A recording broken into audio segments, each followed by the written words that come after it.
बच्चों, आज हम 12th क्लास का चैप्टर पुष्पी पादपों में जनन के बारे में पढ़ेंगे। देखो बच्चों, इससे पहले के जो वीडियो थे हमने फर्स्ट चैप्टर कंप्लीट कर लिया है। अब आपका फर्स्ट चैप्टर का टेस्ट है, यानी कि जो अपने एग्जाम के तौर पर जो टेस्ट होते हैं ना, फर्स्ट टेस्ट, वो टेस्ट होगा अब आपका।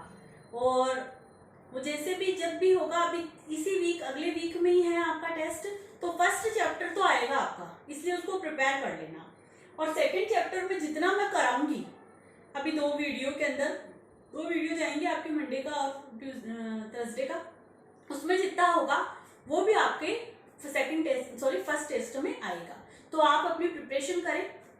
हमने जो पहला चैप्टर था उसके अंदर अपन ने क्या पढ़ा कि जनन क्या होता है, प्लांट्स के अंदर जनन कितने टाइप्स के होते हैं, लैंगिक जनन, अलैंगिक जनन और कायिक जनन के बारे में अपन ने पढ़ा। आज हम भाई मैंने ये आपको बताया कि भाई जो पुष्पी पादप होते हैं उसमें कायिक जनन किस प्रकार संपन्न होता है, लैंगिक जनन किस प्रकार संपन्न होता है, अलैंगिक जनन किस प्रकार संपन्न होता है, इन सब के बारे में अपन ने अध्ययन किया। आज जो है इसी के आगे अध्ययन करेंगे कि भाई ये तो अपन ने पढ़ा कि किन किन प्लांट्स के अंदर पाया जाता है, डेफिनेशन वगैरह पढ़ी थी।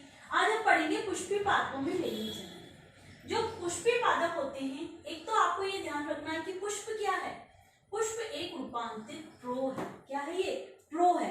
अब आपको ये ध्यान रखना है कि जब अपन प्रैक्टिकल करेंगे तो आपके पुष्पी पादपों का प्रैक्टिकल है, जिसमें आपको मैं पूरे फ्लावर को डिसेक्ट करके बताऊंगी कि इसमें कौन सा आपका नर जननांग है और कौन सा मादा जननांग है, और किस प्रकार ये प्रेजेंट होते हैं पुष्प के अंदर, किस प्रकार हम इसको सेपरेट कर सकते हैं, किस प्रकार इनकी स्लाइड बनाकर हम माइक्रोस्कोप से देख सकते हैं, किस प्रकार की इंटरनल स्ट्रक्चर इसके अंदर दिखाई देती है। इन सब का अपन जब स्कूल ओपन हो जाएगी हम प्रैक्टिकल के टाइम अध्ययन करेंगे।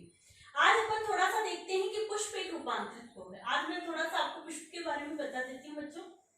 जैसे पुष्प का ये नीचे का, आप कोई भी पुष्प होते हो नीचे का भाग देखते हो ना, तो ये जो नीचे का भाग होता है वो अधर भाग होता है, ठीक है। और इस अधर भाग के अंदर क्या होता है कि पुष्पासन होता है। क्या होता है? पुष्पासन होता है इस तरीके का।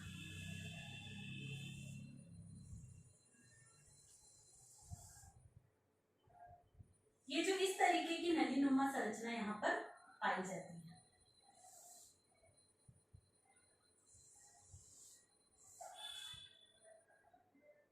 ठीक है, जो इस तरीके की नलीनुमा संरचना आपकी पाई जा रही है वो आपका क्या कहलाता है? आपको थोड़ा बहुत तो पढ़ा होगा। इसका जो ये वाला भाग कहलाता है वो क्या कहलाता है? स्टिग्मा, यानी कि क्या बोलते हैं इसको भाई, ये जो है वो क्या कहलाता है? तंतु,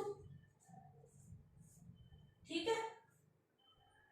या इसको अपन यहाँ कह सकते हैं परागकोश नलिका।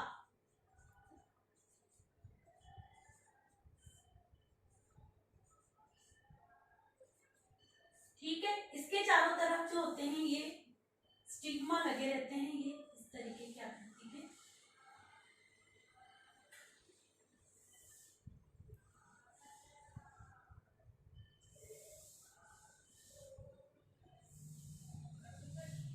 ये आपको दिख रहे हैं, ये क्या है? परागकोश के तंतु। अब आप बच्चों जब आप इसका चित्र देखते हो तो देखो ये वृत्तिकाग्र है, ठीक है। ये परागकोश है, परागकोश नलिका है, ये परागकोश है, इसे पूतंतु भी बोलते हैं, पुंकेसर, ठीक है। ये पुंकेसरी नाल है इसमें।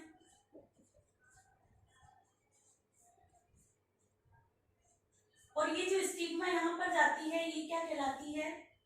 जायांग।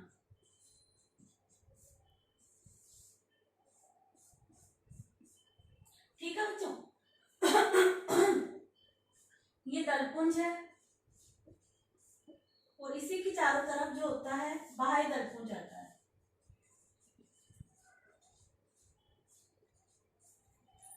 ये वृत्तिकाग्र है।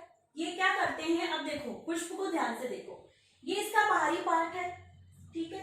जब अपन पुष्प को अंदर से देखते हैं तो यहाँ पर अपन उसको काटेंगे तो यहाँ पर एक लंबी सी नली दिखती है। गुड़हल के फूल को देखो आप, उसमें बहुत सारे आपको ये दिखेंगे और बीच में नली दिखेगी, इसे वृत्तिका भी कहते हैं। और इनको जो कहते हैं परागकोश या पुंकेसरी, पुंकेसर कहा जाता है वृत्तिका। ये जो पुंकेसर वाला पार्ट है ना, ये वाला पुंकेसर वाला पार्ट, ये देखो बच्चों, ये जो पुंकेसर वाला पार्ट है ये नर भाग है इसका।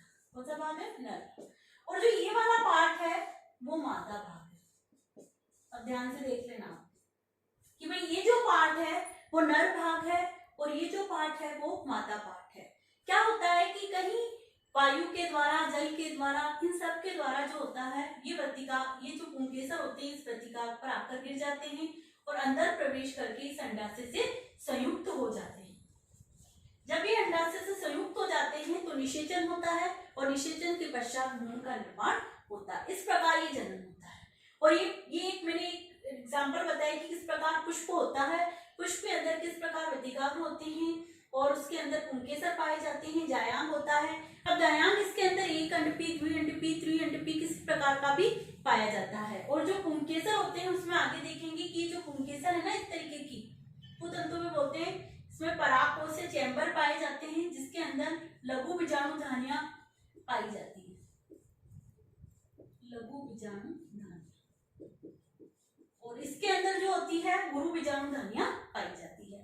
तो बच्चों आज अपन ने पुष्प का अध्ययन किया जिसके अंदर क्या देखा? नर भाग और मादा भाग। नर भाग में हमने क्या देखा? पुंकेसर देखे और मादा भाग में ये वृत्तिका जिसके अंदर जाती है वृत्तिका, ये स्टिग्मा है, पुंकेसरी नाल है या इसे परागकोश नलिका भी कहते हैं। ये जायांग है जो अधर भाग में स्थित होता है। इसके आगे का अगले वीडियो में देखेंगे।